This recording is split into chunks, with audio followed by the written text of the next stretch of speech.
ಎಲ್ಲರಿಗೂ ನಮಸ್ಕಾರ. ಹೇಗಿದ್ದೀರಾ? ಎಲ್ಲರೂ ಚೆನ್ನಾಗಿದ್ದೀರಾ ಅಂತ ಅನ್ಕೋತೀನಿ. ಎಲ್ಲ ನನ್ನ ಪ್ರೀತಿಯ ಶ್ರೀ ಗುರು ರಾಘವೇಂದ್ರ ಸ್ವಾಮಿಗಳ ಭಕ್ತಾದಿಗಳ ಕುಟುಂಬಕ್ಕೆ ನಿಮ್ಮ ಪ್ರೀತಿಯ ಮಹಿ ಮೋಟಿವೇಶನ್ ಯೂಟ್ಯೂಬ್ ಚಾನಲ್ಗೆ ಪ್ರೀತಿಯಿಂದ ಸ್ವಾಗತ. ಎಲ್ಲರೂ ಕೂಡ ನಗ್ನಗ್ತಾ ಇರಿ, ನಗಿಸ್ತಾ ಇರಿ, ಹಾಗೂ ಎಲ್ಲರೂ ಕೂಡ ಈ ಒಂದು ವಿಡಿಯೋನ ಸಂಪೂರ್ಣವಾಗಿ ನೋಡಿ. ಯಾಕೆ ಹೇಳ್ತಾ ಇದ್ದೀನಿ ಅಂತ ಅಂದರೆ, ಈ ಒಂದು ವಿಡಿಯೋ ಎಷ್ಟೋ ಜನಗಳಿಗೆ ಒಂದು ಸಂದೇಶ ಕೂಡ ಕೊಡುವಂಥದ್ದಾಗಿರುತ್ತೆ. ಸರಿನಾ? ಯಾಕೆ ಹೇಳ್ತಾ ಇದ್ದೀನಿ ಅಂತ ಅಂದರೆ, ನನಗೆ ಹಿಂದಿನ ವಿಡಿಯೋದಲ್ಲಿ ಒಬ್ಬರು ಕಮೆಂಟ್ ಮಾಡಿದರು. ಆ ಕಮೆಂಟ್ ಓದಿ ನಿಜವಾಗ್ಲೂ ಕೂಡ ನಾನು ಹೇಳ್ತಾ ಇದ್ದೀನಿ, ನನ್ನ ಮನಸ್ಸಿಗೆ ತುಂಬಾ ನೋವಾಯಿತು. ಅದನ್ನು ನಾನು ಒಂದು 2 ದಿನದಿಂದನೇ ವಿಡಿಯೋನ ಮಾಡೋನಿದ್ದೆ. ಯಾಕೆ ವಿಡಿಯೋ ಮುಖಾಂತರ ಹೇಳ್ತಾ ಇದ್ದೀನಿ ಅಂದರೆ, ಅಲ್ಲಿ ಕಮೆಂಟ್ಸಲ್ಲೂ ಕೂಡ ಅವ್ರಿಗೆ ರಿಪ್ಲೈ ಮಾಡಿದ್ದೀನಿ ನಾನು. ಬಟ್ ವಿಡಿಯೋ ಮುಖಾಂತರ ಹೇಳ್ತಿರೋ ಉದ್ದೇಶ ಏನಂತ ಅಂದರೆ, ಎಲ್ಲರಿಗೂ ಈ ಒಂದು ಸಂದೇಶ ಸಿಗಬೇಕು. ಯಾಕಂದರೆ ಅವ್ರು ಮಾಡಿರೋಂಥ ಕಮೆಂಟ್ ಹಂಗಿತ್ತು. ನಾನು ತುಂಬ ಬೇಜಾರಾಗ್ಬಿಡ್ತು. ನಾನು 2 ದಿನದಿಂದ ವಿಡಿಯೋ ಮಾಡ್ತಿದ್ದೆ, ಸ್ವಲ್ಪ ಬ್ಯುಸಿ ಇದ್ದೆ. ನಾನು ನೈಟ್ ಡ್ಯೂಟಿ ಇರೋದ್ರಿಂದ 2 ಕಡೆ ಕೆಲಸ ಮಾಡೋದ್ರಿಂದ ಸ್ವಲ್ಪ ಒಂದು ಕಡೆ ಬಿಡ್ತಾ ಇದ್ದೀನಿ. ಆದರೆ ನೆಕ್ಸ್ಟ್ ಟೈಮು ಇವಾಗ ಸ್ವಲ್ಪ ನನಗೆ ಆಗ್ತಾ ಇರಲಿಲ್ಲ. ಅದಕ್ಕೋಸ್ಕರ ಇವತ್ತು ಈ ವಿಡಿಯೋನ ಮಾಡ್ತಾ ಇದ್ದೀನಿ, ಕ್ಷಮೆ ಇರಲಿ. ಹಾಗೂ ವಿಡಿಯೋನ ಆ ಕಮೆಂಟ್ ಏನು ಮಾಡಿದ್ರಲ್ಲ ತಂಗಿ ಕೂಡ ನೋಡ್ತಾ ಇದ್ದರೆ, ನೀವು ಕೂಡ ದಯವಿಟ್ಟು ಕೂಡ ತಿಳ್ಕೊಳ್ಬೇಕಾದಂಥ ಮಾತುಗಳು, ಹಾಗೂ ಕೂಡ ತುಂಬ ಜನಗಳು, ಹೆಣ್ಮಕ್ಳು ಗಂಡು ಮಕ್ಕಳು ಎಲ್ಲರೂ ಕೂಡ ಈ ಒಂದು ವಿಷಯನ ತಿಳ್ಕೊಳ್ಳಿ ಫಸ್ಟು. ಸರಿನಾ? ಯಾಕೆ ಹೇಳ್ತಾ ಇದ್ದೀನಿ ಅಂದರೆ, ಎಲ್ರಿಗೂ ಒಂದು ಒಳ್ಳೆಯ ಸಂದೇಶ ಇದೆ ಇದರಲ್ಲಿ. ನೋಡಿ, ಅವ್ರ ಕಮೆಂಟ್ನ ಮೊದಲು ಓದ್ಬಿಡ್ತೀನಿ ನಿಮಗೆ. ಅವ್ರು ಏನು ಕಮೆಂಟ್ ಮಾಡಿದ್ರು ಅನ್ನೋದ್ರ ಬಗ್ಗೆ ಫಸ್ಟು ತಿಳಿಸ್ಕೊಡ್ತೀನಿ, ಆಮೇಲೆ ನಾನು ಏನು ಹೇಳಬೇಕು ಅದನ್ನು ಹೇಳ್ತೀನಿ. ಸರಿನಾ? ತುಂಬ ಬೇಜಾರಾಗ್ತಾ ಇದೆ ನನಗೆ ಹೇಳೋಕ್ಕೆ. ನೋಡಿ, ಅವ್ರು ಮಾಡಿರೋ ಕಮೆಂಟು ಒಂದು ನಿಮಿಷ ಓದ್ಬಿಡ್ತೀನಿ. ಅವ್ರು ಕಮೆಂಟ್ ಮಾಡಿದ್ದಾರೆ, ಸ್ಕ್ರೀನ್ ಮೇಲೂ ಕೂಡ ಹಾಕಿರ್ತೀನಿ. ಅವ್ರ ನೇಮ್ ಏನು ಹೇಳಲ್ಲ ನಾನು. ಆ ತಂಗಿ ನೋಡ್ತಾ ಇದ್ದರೆ ಅವ್ರು ತಿಳ್ಕೊತಾರೆ, ಪರವಾಗಿಲ್ಲ, ನನ್ನ ತಂಗಿನೇ ಅಲ್ವಾ. ನೋಡಿ ಅಣ್ಣ, ಪ್ಲೀಸ್ ಅಣ್ಣ, ರಾಯರ ಹತ್ರ ಒಂದು ಕೋರಿಕೆನ ಕೇಳಿಕೊಂಡು ಬಂದಿದ್ದೀನಿ, ಅದು ಬೇಗ ನೆರವೇರಲಿ ಅಂತ ನೀವು ಬೇಡ್ಕೊಳ್ಳಿ ಅಣ್ಣ, ಪ್ಲೀಸ್ ಅಣ್ಣ. ಸರಿ, ಇದು ಓಕೆ. ಅದೇನಾದರೂ ಈಡೇರಲಿಲ್ಲ ಅಂತ ಅಂದರೆ, ಅದೇನಾದರೂ ಅವ್ರೇನು ಬೇಡ್ಕೊಂಬಂದಿದ್ದಾರಲ್ಲ, ಅದೇನಾದರೂ ಈಡೇರಲಿಲ್ಲ ಅಂತ ಅಂದರೆ, ನಾನು ಮಂತ್ರಾಲಯದಲ್ಲಿರೋ ತುಂಗಾ ನದಿಯಲ್ಲೇ ನಾನು ಕೊನೆ ಉಸಿರು ಎಳಿತೀನಿ. ನಾನು ಅಲ್ಲೇ ತುಂಗಾ ನದಿಗೆ ಹಾರ್ತೀನಿ. ನನ್ನ ಇದಕ್ಕೆ ರಾಯರೇ ಕಾರಣ ಆಗ್ತಾರೆ. ಪ್ಲೀಸ್ ಅಣ್ಣ, ನನಗೆ ಬೇರೆ ದಾರಿ ಇಲ್ಲ ಅಣ್ಣ, ಏನಾದರೂ ಮಾಡಿ. ನಾನು ನಿಮಗೆ ಕಮೆಂಟ್ ಮಾಡಿರೋದನ್ನ ಪ್ಲೀಸ್ ರಾಯರಿಗೆ ತೋರಿಸಿ. ನನ್ನ ತಂಗಿ ಈ ರೀತಿ ಹೇಳ್ತಾ ಇದ್ದಾಳೆ, ರಾಯರೇ ದಯವಿಟ್ಟು ನನ್ನ ತಂಗಿನ ಆಸೆ ನೆರವೇರಿಸಿ ಅಂತ ನೀವು ಹೇಳಲೇಬೇಕು ಅಣ್ಣ, ಪ್ಲೀಸ್ ಅಣ್ಣ ಮಹಿ ಅಣ್ಣ ಅಂತ ಮಾಡೋರೆ. ನೋಡಿ, ಅಲ್ಲಿ ನಾನು ರಿಪ್ಲೈ ಕೂಡ ಮಾಡಿದ್ದೀನಿ ನಿಮಗೆ. ಅಲ್ಲಿ ನೋಡಿದರೆ ಗೊತ್ತಾಗುತ್ತೆ, ಅವರಿಗೆ ರಿಪ್ಲೈ ಕೂಡ ಮಾಡಿದ್ದೀನಿ. ನನ್ನ ತಂಗಿನೇ. ತುಂಬ ಬೇಜಾರಾಗುತ್ತಲ್ವಾ? ಯಾಕೆ ಬೇಜಾರಾಗುತ್ತಂತ ಅಂದರೆ, ಒಂದು ಕೋರಿಕೆನ ಇವರು ಮಂತ್ರಾಲಯದಲ್ಲಿ ಹೋಗಿ ಕೇಳ್ಕೊಂಡಿದ್ದಾರೆ. ಸರಿನಾ? ರಾಯರ ಹತ್ರ ಕೇಳ್ಕೊಂಡಿದ್ದಾರೆ. ಒಂದು ವೇಳೆ ಅದೇನಾದರೂ ಈಡೇರಲಿಲ್ಲ ಅಂತ ಅಂದರೆ, ತುಂಗಾ ನದಿಗೆ ಹೋಗ್ಬಿಡ್ತೀನಿ ನಾನು. ಎಷ್ಟು ಸಿಂಪಲಾಗಿ ಹೇಳ್ತಾರೆ ನೋಡಿ, ತುಂಗಾ ನದಿಗೆ ಹಾರ್ಬಿಡ್ತೀನಿ ನಾನು, ತುಂಗಾ ನದಿಗೆ ಹಾರ್ಬಿಡ್ತೀನಿ. ನನಗೇನಾದರೂ ಆದರೆ ರಾಯರ ಇದಾಗ್ತಾರೆ. ಇಲ್ಲಿ ನಾನು ಹೇಳೋದೇನು ಗೊತ್ತಮ್ಮ ನಿಮಗೆ, ನಾನು ಹೇಳೋದೇನಂತ ಅಂದರೆ, ಲೈಫಲ್ಲಿ ಎಲ್ಲ ರೀತಿಯ ಸಮಸ್ಯೆಗಳಿಗೂ ಒಂದು ಪರಿಹಾರ ಅನ್ನೋದಿದೆ. ನಿಮಗೆ ಸರಿ, ನಾನು ಕೂತ್ಕೊಂಡು ಮಾತಾಡ್ಬೋದು, ನಿಮಗೆ ನಿಮ್ಮ ಕಷ್ಟ ದೊಡ್ಡದೇ ಆಗಿರುತ್ತೆ. ನಿಮಗೆ ಹೇಳ್ಕೊಳಕ್ಕಾಗಲಿಲ್ವಾ, ಪರ್ಸನಲಾಗಿ ಹೇಳ್ಕೊಬೇಕನ್ನಿಸ್ತಂದರೆ ನನಗೆ DM ಮಾಡಿ ಹೇಳಿ, ಖಂಡಿತವಾಗ್ಲೂ DM ಮಾಡಿ ಹೇಳಿ. ನನಗೆ ಗೊತ್ತಿದ್ದಷ್ಟು ನಾನು ಹೇಳ್ತೀನಿ. ಆದರೆ ಒಂದು ಸತ್ಯ ಹೇಳ್ತಾ ಇದ್ದೀನಿ ನಾನು, ರಾಯರ ಸಾಕ್ಷಿಗೆ ಒಂದು ಸತ್ಯ, ರಾಯರ ಹತ್ರ ನೀವು ಒಳ್ಳೆಯದನ್ನೇ ಕೇಳ್ಕೊಂಡಿದ್ರಿ, ಅದರಿಂದ ನಿಮ್ಮ ಜೀವನ ಉದ್ಧಾರ ಆಗೋದೇ ಇತ್ತು. ಜೀವನಕ್ಕೆ ಅದು ತುಂಬ ಮುಖ್ಯವಾಗಿತ್ತು. ನೀವು ನಂಬಿರೋದಾಗಲಿ, ನೀವೇನು ಒಂದು ಕೋರಿಕೆನ ಇಟ್ಟಿದ್ರೋ ಅದು ಶ್ರೇಷ್ಠನೇ ಆಗಿತ್ತಂದರೆ ಅದನ್ನು ಯಾರೂ ಕೂಡ ತಪ್ಪಿಸೋಕ್ಕೆ ಸಾಧ್ಯ ಇಲ್ಲ. ರಾಯರು ನಿಮಗೆ ಕೊಡಬೇಕಂದ್ರೆ ಕೊಟ್ಟೇ ಕೊಡ್ತಾರೆ. ಅಂದ್ಕೊಳ್ಳಿ, ನಿಮ್ಮ ಹತ್ರ ಏನಿಲ್ಲ, ರಾಯರಿಗೆ ನೀವು ಒಂದು ಪೆನ್ ಕೊಡ್ತಾ ಇದ್ದೀರಾ ಅಂತ ಅಂದ್ಕೊಳ್ಳಿ. ನಿಮ್ಮ ಮೇಲೆ ತುಂಬ ಪ್ರೀತಿ ರಾಯರಿಗೆ, ನೀವೊಂದು ರಾಯರಿಗೆ ಒಂದು ಪೆನ್ನೇ ಕೊಡ್ತಾ ಇದ್ರಿ, ಏನೋ ಒಂದು ಕೊಡ್ತಾ ಇದ್ರಿ, ಚಿಕ್ಕದೊಂದು ಹೂನೇ ಕೊಡ್ತಾ ಇದ್ರಿ ಅಂತ ಅಂದ್ಕೊಳ್ಳಿ. ರಾಯರಿಗೆ ನೀವು ತುಂಬ ಇಷ್ಟ. ಇನ್ನೊಬ್ರು ಯಾರೋ ಬಂದು ಸಿಕ್ಕಾಪಟ್ಟೆ ಒಡವೆ ಆಭರಣನ ಕೊಟ್ಟ ತಕ್ಷಣ ನಿಮಗೇನು ಕೊಡಬೇಕು ಅದನ್ನು ಅವ್ರಿಗೆ ಕೊಡೋಂಥವ್ರಲ್ಲ ರಾಯರು ಯಾರಿಗೆ ಏನನ್ನು ಕೊಡಬೇಕು, ಯಾರನ್ನ ಹೆಂಗೆ ಕಾಪಾಡಬೇಕು, ಯಾರ ಮನಸ್ಸು ಎಂಥದಂತ ಅರ್ಥ ಮಾಡ್ಕೊಂಡಿರ್ತಾರೆ.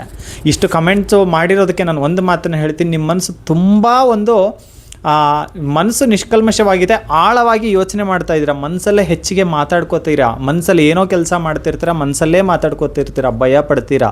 ಏನೋ ಒಂದು ಸ್ವಲ್ಪ ಏನಾದರೂ ಸೌಂಡ್ ಆದರೂ ಕೂಡ ಭಯ ಪಡುವಂತಹ ಸಮಯ ಸಂದರ್ಭ ಇವಾಗ ನಿಮ್ಮ ಪರಿಸ್ಥಿತಿ ತಂಗಮ್ಮ. ನಾನು ಹೇಳ್ತಾ ಇರೋದು ನಿಮ್ಮ ಸದ್ಯದ ಪರಿಸ್ಥಿತಿ ಇದು. ಏನೇ ಸ್ವಲ್ಪ ಸೌಂಡ್ ಆದರೂ ಕೂಡ ಗಾಬರಿ ಆಗಿಬಿಡ್ತೀರ, ಭಯ ಪಟ್ಬಿಡ್ತೀರಾ. ನೋಡಮ್ಮ, ನಾನು ಹೇಳೋದೇನಂತ ಅಂದರೆ, ನೀವು ಕೇಳಿರೋ ಕೋರಿಕೆ ಒಳ್ಳೆಯದೇ ಆಗಿತ್ತಂದರೆ ನಮ್ಮ ರಾಯರು ಕೊಟ್ಟೇ ಕೊಡ್ತಾರೆ. ಇದು ಎಲ್ಲ ರಾಯರ ಭಕ್ತರಿಗೂ ಕೂಡ, ರಾಯರ ಮಕ್ಕಳಿಗೂ ಕೂಡ ಗೊತ್ತಿರುವಂಥದ್ದೇ. ನೀವು ಕೂಡ ರಾಯರ ಪುಟ್ಟ ಮಗುನೇ. ಸರಿನಾ? ನೀವು ಕೂಡ ರಾಯರ ಪುಟ್ಟ ಮಗುನೇ. ನೀವು ಕೇಳಿರೋದು ಒಳ್ಳೇದಾಗಿತ್ತಂದರೆ ಕೊಟ್ಟೇ ಕೊಡ್ತಾರೆ. ಆದರೆ ನಾನು ಏನಾರ ಮಾಡ್ಕೊಂಬಿಡ್ತೀನಿ, ನಾನು ಎಗರ್ಬಿಡ್ತೀನಿ ಅಂತ ಅಂದರೆ, ನೋಡಮ್ಮ, ಇಲ್ಲಿ ಭೂಮಿಗೆ ಬರೋದು ಕೂಡ ನಮ್ಮ ಕೈಲಿಲ್ಲ. ಹೋಗೋದು ಕೂಡ ನಮ್ಮ ಕೈಲಿಲ್ಲ. ಹೋದ್ಮೇಲೆ ಮತ್ತೆ ತರ್ತೀರಾ? ಹೋದ್ಮೇಲೆ ಒಂದು ಕ್ಷಣದಲ್ಲಿ ಹೋಗ್ಬಿಡುತ್ತೆ. ನೀವು ಯಾವಕ್ಕೋಸ್ಕರ ನಾನು ಆ ಮಾತನ್ನ ಹೇಳಿದ್ರು ನನಗೆ ನಿಮ್ಮ ಕಷ್ಟ ಏನಂತ ನನಗೆ ಹೇಳಿಲ್ಲ. ಹೇಳಿದರೆ ಇನ್ನೂ ನಿಮಗೆ ಸ್ಪಷ್ಟವಾಗಿ ನಾನು ಸಮಾಧಾನ ಅನ್ನೋದಲ್ಲ, ನಿಮ್ಗೆ ಏನು ನಡೆಯುತ್ತೆ ಅನ್ನೋದ್ರ ಬಗ್ಗೆನೇ ಹೇಳ್ಕೊಡ್ತಾ ಇದ್ದೆ ನಿಮಗೆ. ಆದರೆ ನೀವು ಕೇಳಿದ್ದು ಒಳ್ಳೇದಾಗಿದ್ದರೆ ಕೊಡ್ತಾರೆ ರಾಯರು. ಈ ಥರ ನಾನು ಏನಾರ ಮಾಡ್ಕೊಂಡ್ಬಿಡ್ತೀನಿ ಅಂದರೆ, ರಾಯರ ಪುಟ್ಟ ಮಗಳಾಗಿ ನೀವು ಈ ಥರ ಮಾತಾಡಿದರೆ ರಾಯರಿಗೆ ಎಷ್ಟು ನೋವಾಗಬೇಡ.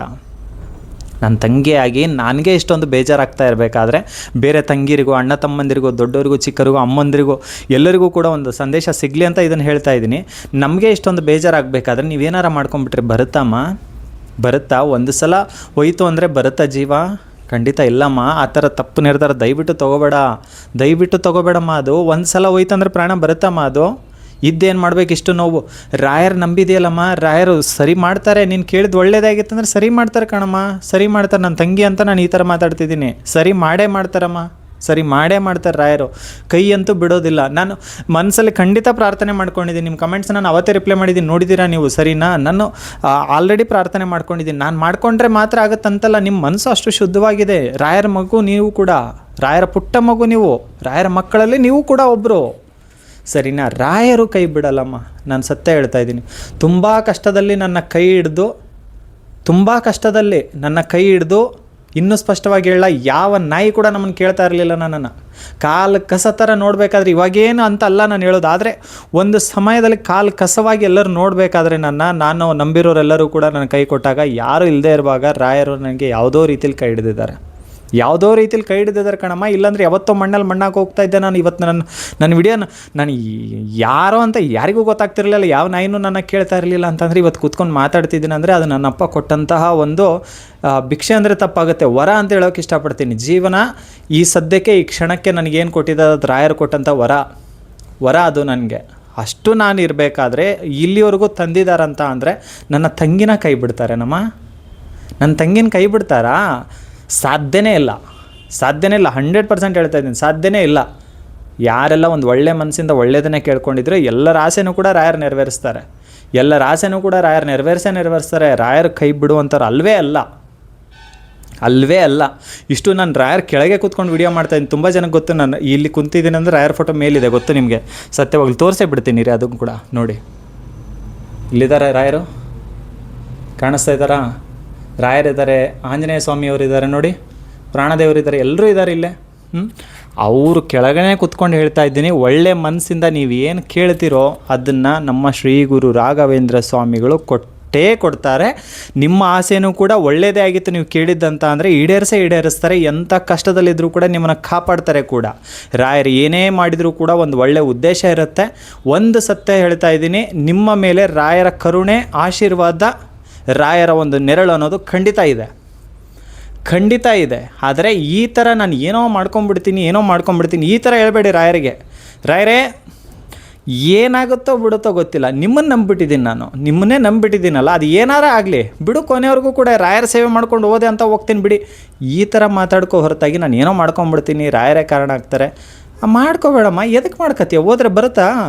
ಹೋದ್ರೆ ಬರುತ್ತೇನಮ್ಮ, ಒಂದು ಸಲ ಪ್ರಾಣ ಹೋದರೆ ಬರುತ್ತೇನಮ್ಮ? ಖಂಡಿತ ಇಲ್ಲ, ಬರೋದಿಲ್ಲ. ಕಳ್ಕೊಳ್ಳೋದೇನೋ ಕ್ಷಣದಲ್ಲಿ ಏನಾರ ಮಾಡ್ಕೊಂಬಿಡ್ಬೋದು, ಆಯಿತಾ? ಅದು ಒಂದಲ್ಲ ಒಂದಿನ ನೀನು ಬೇಡ ಅಂದರೂ ಕೂಡ ಅದು ಬಂದೇ ಬರುತ್ತೆ. ನೀನಾಗಿ ಯಾಕೆ ಅದ್ರ ಹತ್ರ ಹೋಗ್ತೀಯ? ಏನೋ ಮಾಡ್ಕೊಂಬಿಡ್ಬೇಕಂತ ನೀನು ಯಾಕೆ ಹೋಗ್ತೀಯ? ಬೇಡ ಅಂದರೂ ಅದು ಬಂದೇ ಬರುತ್ತೆ ಒಂದಲ್ಲ ಒಂದಿನ. ಮನ್ಸಾರೆ ಬಯಸ್ತಾ ಇದ್ದೀನಮ್ಮ, ರಾಯರ ಕೆಳಗಡೆ ಕೂತ್ಕೊಂಡು ಮನ್ಸಾರೆ ಬಯಸ್ತಾ ಇದ್ದೀನಿ. ನೀವು ಕಂಡಂಥ ಕನಸು ನೀವು ಒಳ್ಳೆಯದೇ ಆಗಿತ್ತು, ಕೇಳಿದ್ದು ಒಳ್ಳೆಯದೇ ಆಗಿರುತ್ತೆ. ನನ್ನ ತಂಗಿ ಅಂದ್ಕೊಂಡಿದ್ದೀನಿ, ಕೇಳಿದ್ದು ಅದು ಒಳ್ಳೆಯದೇ ಆಗಿದ್ದರೆ 1% ಅಲ್ಲ, 100% ಅಲ್ಲ, 1000% ಸತ್ಯ ಹೇಳ್ತೀನಿ, ರಾಯರು ನೀನು ಕೊಡ್ತಾರೆ. ನಿಮ್ಮ ಆಸೆ ಕನಸು ಏನಿದೆ ಅದು ಈಡೇರುತ್ತೆ. ರಾಯರು ನೆರಳಾಗಿ ನಿಮ್ಮನ್ನು ಯಾವ ರೀತಿ ಕಾಪಾಡ್ತಾನೋ ಪ್ರತಿ ಕ್ಷಣ ಜೊತೆಗಿದ್ದು ಕಾಪಾಡ್ತಾರೆ ತಂಗಿಯಮ್ಮ, ಕಾಪಾಡ್ತಾರೆ. ಸತ್ಯ ಹೇಳ್ತಾ ಇದ್ದೀನಿ, ಸಂದೇಹನೇ ಇಟ್ಕೋಬೇಡ. ಮಹಿ ಏನೋ ಹೇಳ್ತಾ ಇದ್ದಾನೆ ಅಂತ ಅನ್ಕೋಲೇಬೇಡ, ಇದು ಸತ್ಯವಾಗ್ಲೂ ಹೇಳ್ತಾ ಇದ್ದೀನಿ. ನೀನು ಕಾಪಾಡ್ತಾರೆ. ನಿನ್ನ ಮನಸ್ಸೇನಂತ ನನಗೆ ಗೊತ್ತಿದೆ. ನಿನ್ನ ಮನಸ್ಸು ನಿಮ್ಮ ಸಾಲುಗಳಲ್ಲೇ ಗೊತ್ತಾಗುತ್ತೆ ತಂಗಮ್ಮ, ಅದಕ್ಕೆ ಹೇಳ್ತಾ ಇದ್ದೀನಿ. ನಿಮ್ಮ ಮನಸ್ಸು ನನಗೆ ಗೊತ್ತಿದೆ, ಖಂಡಿತ ನಿಮ್ಮನ್ನು ಕಾಪಾಡ್ತಾರೆ. ರಾಯರು ಕೈ ಬಿಡೋಕ್ಕೆ ಸಾಧ್ಯನೇ ಇಲ್ಲ, ಸರಿನಾ? ಇನ್ನೊಮ್ಮೆ ಈ ಮಾತನ್ನ ಸಹಿಸೋಕ್ಕಾಗಲ್ಲ, ನಾನು ಏನಾರ ಮಾಡ್ಕೋತೇನೆ ದಯವಿಟ್ಟು ಹೇಳ್ಬೇಡ, ಆಯ್ತಮ್ಮ? ಅಷ್ಟು ಮೀರಿ ನಿನಗೆ ಏನಾರ ಕಷ್ಟಗಳನ್ನ ಹೇಳ್ಕೊಬೇಕತ್ತಿತ್ತಂದರೆ ನನಗೆ ಪರ್ಸ್ನಲಾಗಿ ಹೇಳ್ಕೊಮ್ಮ, DM ಮಾಡಿ ಹೇಳ್ಕೊ ಇನ್ಸ್ಟಾನಲ್ಲಿ ನನಗೆ, ಸರಿನಾ? ಹೇಳ್ಕೊಮ್ಮ, ಖಂಡಿತ. ನಾನೇನು ಇವಾಗಲೂ ಕೂಡ ನಿಮ್ಮ ಹೆಸರು ಕೂಡ ನಾನು ಎಲ್ಲೂ ಹೇಳಲ್ಲ, ಯಾಕಂದರೆ ನನ್ನ ತಂಗಿನೇ ನೀವು. ಹೆಸರು ಹೇಳೋಷ್ಟು ಏನು ಬೇಡ, ನೀವು ನನ್ನ ತಂಗಿನೇ. ಎಲ್ಲ ತಂಗಿರಲ್ಲಿ ನೀವು ಕೂಡ ಒಬ್ಬರು, ನಿಮ್ಮ ಜೊತೆಗೆ ನಾನು ಕೂಡ ಒಬ್ಬನು, ಸರಿ ಅಲ್ವಾ? ಎಷ್ಟೋ ಜನ ಅಣ್ಣ ತಮ್ಮಂದಿರಿದ್ದೀವಿ, ಎಷ್ಟೋ ಜನ ದೊಡ್ಡ ದೊಡ್ಡವ್ರ ವೀಡಿಯೋಸ್ನ ನೋಡ್ತಿದ್ರಿ. ನಾನು ಹೇಳೋದಿಷ್ಟೇ, ಯಾರೋ ಏನೋ ಬಂತು ಕಷ್ಟ ಅಂದ ತಕ್ಷಣ ಪ್ರಾಣ ಕಳ್ಕೊಳ್ಳುವಂಥ ಒಂದು ಆ ಮಟ್ಟಿಗೆ ಯೋಚನೆ ಮಾಡಬೇಡಿ. ಕಳ್ಕೊಳ್ಳೋದೇನು ಕಳ್ಕೊಂಬಿಡ್ತೀರ, ಪಡ್ಕೊಳ್ಳೋಕ್ಕಾಗಲ್ಲ ವಾಪಸ್ಸು. ಒಂದಲ್ಲ ಒಂದಿನ ಅದು ತಾನೇ ಬರುತ್ತಲ್ವಾ? ಏನು ಸಾವು ಯಾರಿಗೂ ಬರೋದೇ ಇಲ್ವಾ? ಒಂದಲ್ಲ ಒಂದು ದಿನ ಬಂದೇ ಬರುತ್ತೆ, ಬೇಡ ಅಂದರೂ ಕೂಡ ಬರುತ್ತೆ, ಅದು ನಮ್ಮನ್ನು ಹುಡ್ಕೊಂಡು. ಕರೆಕ್ಟ್? ಅದಕ್ಕೋಸ್ಕರ ನಾನು ಹೇಳೋದೇನು ಗೊತ್ತಾ, ಬೇಡ, ಅಷ್ಟು ಆ ನಿರ್ಧಾರ ತಗೋಬೇಡಿ. ನೋವು ಪರಿಸ್ಥಿತಿ ಏನೇ ಇರಲಿ, ಸಾಧ್ಯವಾದಷ್ಟು ಕೂಡ ಹೇಳ್ಕೊಳ್ಳೋ ಪ್ರಯತ್ನವನ್ನು ಮಾಡಿ. ಕಮೆಂಟ್ಸಲ್ಲಿ ಆಗಿಲ್ಲ ಅಂದರೆ ಪರ್ಸ್ನಲಾಗಿ ಹೇಳ್ಕೊಳ್ಳೋವಂಥ ಪ್ರಯತ್ನ ಮಾಡಿ. ಏನು ನನ್ನ ಕಡೆಯಿಂದ ಏನೋ ಅದಕ್ಕೆ ದಾರಿ ಸಿಗುತ್ತೋ ನಾನು ಖಂಡಿತವಾಗ್ಲೂ ಕೂಡ ತಿಳಿಸುವಂಥ ಪ್ರಯತ್ನ ಮಾಡ್ತೀನಿ. ನಿಮ್ಮ ಜೊತೆಗೆ ನಾನು ಕೂಡ ಇದ್ದೀನಿ, ಮರಿಬೇಡಿ. ಖಂಡಿತವಾಗ್ಲೂ ಕೂಡ ಹೇಳ್ಕೊಳ್ಳಿ. ಆದರೆ ಯಾರೂ ಕೂಡ ಪ್ರಾಣ ಕಳ್ಕೋಬೇಕು, ಏನೋ ಮಾಡ್ಕೋಬೇಕು, ಪ್ಲೀಸ್ ಇದನ್ನು ಮಾಡೋಕ್ಕೆ ಹೋಗಬೇಡಿ. ದಯವಿಟ್ಟು ರಿಕ್ವೆಸ್ಟ್ ಮಾಡ್ಕೋತೀನಿ ನಿಮ್ಮ ಹತ್ರ, ಕೈ ಮುಗಿದಿದ್ದು. ತುಂಬ ಬೇಜಾರಾಯಿತು ನನಗೆ. 2 ದಿನದಿಂದನೇ ವಿಡಿಯೋ ಮಾಡ್ತಾಯಿದ್ದೆ. ನನಗೆ ಸ್ವಲ್ಪ ನನಗೆ ಹುಷಾರು ಕೂಡ ಇರಲಿಲ್ಲ ಸ್ವಲ್ಪ, ಹಂಗಾಗಿ ನಾನು ಮಾಡೋಕ್ಕೆ ಕೂಡ ಆಗಿಲ್ಲ. ಸ್ವಲ್ಪ ಬ್ಯುಸಿ ಕೂಡ ಆಗಿದ್ದೆ, ಸರಿನಾ? ದಯವಿಟ್ಟು ಕೂಡ ಈ ವಿಡಿಯೋನ ತಂಗಿ ನೋಡ್ತೀರಾ ಅಂತ ಅಂದ್ಕೊಂಡಿದ್ದೀನಿ. ಖಂಡಿತವಾಗ್ಲೂ ಕೂಡ ನೋಡಿಬಿಟ್ಟು ತಿಳ್ಕೊಂಬ. ನೀವು ಕಮೆಂಟ್ ಮಾಡಿದಿರಲ್ಲ, ನಿಮಗೆ ಹೇಳ್ತಾ ಇರೋದು ನಾನು. ತಿಳ್ಕೊಂಡು ಆತ್ಮವಿಶ್ವಾಸ ಕಳ್ಕೊಬೇಡ. ನನ್ನ ತಂಗಿ ಅಂದಮೇಲೆ ಹೆಂಗಿರಬೇಕು? ನಗ್ನಾಗ್ತಾ ಬಿಂದಾಸಾಗಿರಬೇಕು, ಸರಿನಾ? ರಾಯರಿದ್ದಾರೆ. ಯಾರಿದ್ದಾರೆ? ರಾಯರಿದ್ದಾರೆ. ರಾಯರ ಆಶೀರ್ವಾದ ನೆರಳು ಎಲ್ಲರ ಮೇಲೂ ಕೂಡ ಇದೆ. ಅವ್ರು ನಮ್ಮದವ್ರ ಜೊತೆಗೆ ರಾಯರು ಯಾವಾಗಲೂ ಕೂಡ ಇದ್ದೇ ಇರ್ತಾರೆ. ಪ್ರತಿಯೊಬ್ಬರಿಗೂ ಕೂಡ ಒಳ್ಳೆಯದಾಗಲಿ. ಎಷ್ಟೋ ಜನ ಇವಾಗ ನಾನು ಖುಷಿ ಆಗ್ತಾಯಿದೆ, ಏನಂದರೆ ಎಷ್ಟೋ ಜನ ಅಣ್ಣ ನನ್ನ ಮದುವೆ ಸೆಟ್ ಆಯ್ತು ಅಂತಿದ್ದಾರೆ. ಎಷ್ಟೋ ಜನ ಕಮೆಂಟ್ಸಲ್ಲಿ ನೋಡಿ, ಬೇಕಿದ್ರೆ ಕೆಲವೊಂದು ವೀಡಿಯೋಸಲ್ಲಿ ಕಮೆಂಟ್ಸ್ ಮಾಡ್ತಾಯಿದ್ದಾರೆ. ರೀಸೆಂಟಾಗಿ 1 ವಾರದಿಂದನೂ ಆಗ್ತಾಯಿದ್ದಾರೆ, ಮದುವೆ ಸೆಟ್ ಆಯ್ತು ಅಂತಾರೆ, ಅಣ್ಣ ನನ್ನ ಜಾಬ್ ಆಯಿತು ಅಂತಾರೆ. ಎಷ್ಟೋ ಜನಕ್ಕೆ ಅಣ್ಣ ಮೊದಲಿನಕ್ಕಿಂತ ಇವಾಗ ಕಷ್ಟ ಪರವಾಗಿಲ್ಲ ಅಣ್ಣ, ಸ್ವಲ್ಪ ಸಮಾಧಾನ ಆಯಿತು, ತುಂಬ ಚೆನ್ನಾಗಿದೆ, ಇವಾಗ ಸ್ವಲ್ಪ ನನಗೆ ಎಲ್ಲೋ ಹೋಗಿಲ್ಲ ಅಂತಂದರೂ ಕೂಡ ಒಂದೊಂದೊಂದೊಂದು ದೂರ ಆಗ್ತಿದೆ ಅಣ್ಣ ರಾಯರ ಆಶೀರ್ವಾದದಿಂದ. ನಿಜವಾಗ್ಲೂ ರಾಯರಿದ್ದಾರಣ್ಣ. ಅಣ್ಣ ನಮಗೇನೋ ತುಂಬ ತೊಂದರೆ ಇತ್ತು, ಸ್ವಲ್ಪ ಸಮಸ್ಯೆಗಳು ಕೂಡ ದೂರ ಆಗ್ತಾಯಿದೆ ಅಣ್ಣ. ನಾನು ಏನೋ ಒಬ್ಬರು ಯಾರೋ ಮಾಡಿದ್ರು, ಅವರು ನಾನು ಅಷ್ಟೊಂದು ಮರ್ತೋಗಿದ್ದೀನಿ, ಅವರು ಏನೋ ತೊಗೋಬೇಕತ್ತಿತ್ತು, ತೊಗೊಂಡಿದ್ದೀವಣ್ಣ, ಏನೋ ರಾಯರ ಆಶೀರ್ವಾದದಿಂದ. ನೋಡಿ, ಎಲ್ಲರನ್ನೂ ಕೂಡ ರಾಯರು ಕಾಪಾಡ್ತಾ ಬರ್ತಾಯಿದ್ದಾರೆ. ಇದರ ಅರ್ಥ ಏನಂದರೆ ಎಲ್ಲರನ್ನೂ ಕೂಡ ಕಾಪಾಡ್ತಾ ಬರ್ತಾಯಿದ್ದಾರೆ. ನಿಮ್ಮನ್ನು ಮಾಡ್ತಾರೆ, ನಿಮ್ಮನ್ನು ಕಾಪಾಡ್ತಾರೆ. ಎಲ್ಲರೂ ಕೂಡ ಒಂದೊಂದೊಂದೊಂದು ಮೆಟ್ಲು ಬರ್ತಾಯಿದ್ದಾರೆ. ರಾಯರು ಎದಕ್ಕೆ ಒಂದೊಂದು ಮೆಟ್ಲು ಬರ್ತಾಯಿದ್ದಾರೆ, ಒಂದೊಂದು ಮೆಟ್ಲು ಹತ್ತಿಸ್ತಾ ಇದ್ದಾರೆ. ನಿಮ್ಮನ್ನು ಕೂಡ ರಾಯರು ಕೈ ಬಿಟ್ಟು ಹಂಗೆ ಹೋಗ್ತಾ ಇಲ್ಲ, ಮಕ್ಕಳನ್ನ ಎತ್ಕೊಂಡು ಬರ್ತಾಯಿದ್ದಾರೆ. ಅವ್ರು ಹಂಗೇನೆ ಅವ್ರು ರಾಯರು.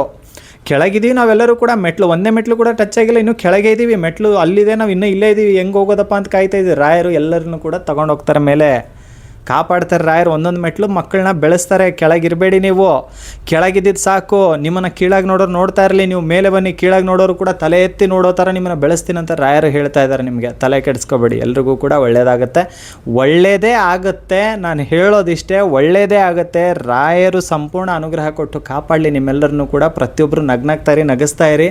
ಪ್ರತಿಯೊಬ್ಬರಿಗೂ ಕೂಡ ಒಳ್ಳೆಯದಾಗಲಿ. ಟೈಮ್ ಸರಿಗೆ ಊಟ ತಿಂಡಿ ಮಾಡಿ. ಕಣ್ಣೀರು ಜಾಸ್ತಿ ಆಗ್ತಿದ್ದೀರ ಕೆಲವರು, ದಯವಿಟ್ಟು ಕೂಡ ಕಣ್ಣೀರು ಹಾಕಬೇಡಿ. ನಿಮ್ಮ ಕಣ್ಣೀರೇ ನಿಮಗೆ ಶಾಪ ಆಗುತ್ತೆ. ದಯವಿಟ್ಟು ಹೇಳ್ತಾ ಇದ್ದೀನಿ, ಕಣ್ಣೀರು ಹಾಕಬೇಡಿ. ಆದಷ್ಟು ಕೂಡ ಆತ್ಮವಿಶ್ವಾಸದಿಂದಿರಿ. ರಾಯರು ಇದ್ದಾರೆ ಅಂತ ಇರಿ. ಧೈರ್ಯ ಬಿಡಬೇಡಿ, ನಗುನ ಕಳ್ಕೊಬೇಡಿ. ಖಂಡಿತ ಇದು ನಿಮಗೆ ದೇವ್ರು ಕೊಟ್ಟಂಥ ವರ. ಖಂಡಿತ ಎಲ್ಲ ಪರಿಸ್ಥಿತಿ ಬದಲಾಗುತ್ತೆ. ಒಳ್ಳೆಯ ದಿನಗಳು ಎಲ್ಲರ ಜೀವನದಲ್ಲೂ ಕೂಡ ಒಂದು ದಿನ ಬರಲೇಬೇಕು, ಬರುತ್ತೆ ಕೂಡ. ನಾವೆಲ್ಲ ಪ್ರಕೃತಿ ಮಧ್ಯೆ ಬದುಕ್ತಾ ಇದ್ದೀವಿ ಅಂದರೆ ಎಲ್ಲರ ಜೀವನದಲ್ಲಿ ಹೆಂಗೆ ಏನೇನು ನಡೀತಿರುತ್ತಲ್ವ, ನಮ್ಮ ಜೀವನದಲ್ಲೂ ಕೂಡ ಅಷ್ಟಾಗಿಲ್ಲ ಅಂದರೆ ಏನೇನೋ ನಡೆದು ಕೊನೆಗೆ ಒಳ್ಳೇದಂತೂ ಖಂಡಿತ ಆಗೇ ಆಗುತ್ತೆ. ಯಾಕಂದರೆ ಕೆಟ್ಟದಾಗಿದೆ ಅಂದರೆ ಒಳ್ಳೇದಾಗಲೇಬೇಕು, ಆಗುತ್ತೆ ಕೂಡ, ಸರಿನಾ? ಪ್ರತಿಯೊಬ್ಬರಿಗೂ ಒಳ್ಳೇದಾಗಲಿ. ಎಲ್ಲರೂ ಕೂಡ ನಗ್ನಾಗ್ತಾರೆ. ನಮಸ್ಕಾರ.